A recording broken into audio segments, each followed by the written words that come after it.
Mindset: The Power to Reprogram Your Life. Written by Jamie Land. Narrated by James Jones. Introduction. What is the actual purpose of my life?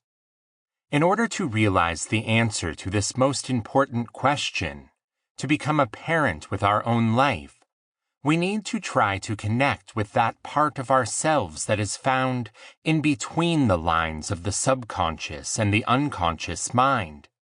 The subconscious mind includes the conditioning of our ego self from the time of birth to around 7 years of age.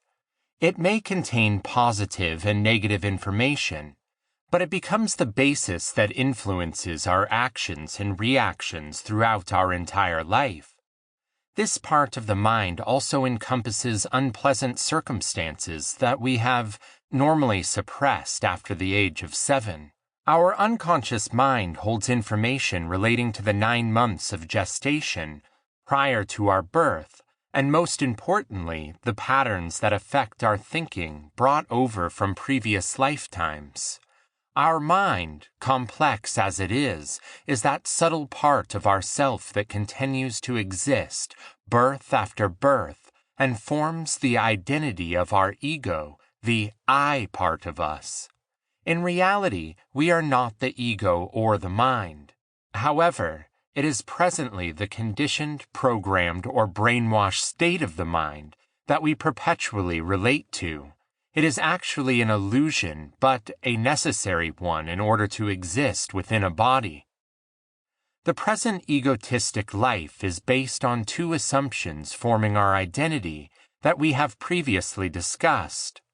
One is our subconscious conditioning, and the other is the unconscious programming that affect who we think we are. In this way, we may actually have no conscious control of our life force due to the karmic effects before we were born with, early childhood conditioning, and the stuff that we normally repress throughout our lifetime, unconscious programming, and subconscious conditioning. However, it's really not as hopeless as it seems. This conditioning of our mind can either create resistance to esoteric spiritual ideas or influence positive change in our ordinary everyday thinking process. Our mature mind can still function progressively as it responds to present circumstances within our present dualistic environment. Hot and cold, light and dark, pleasant or Sample complete. Ready to continue?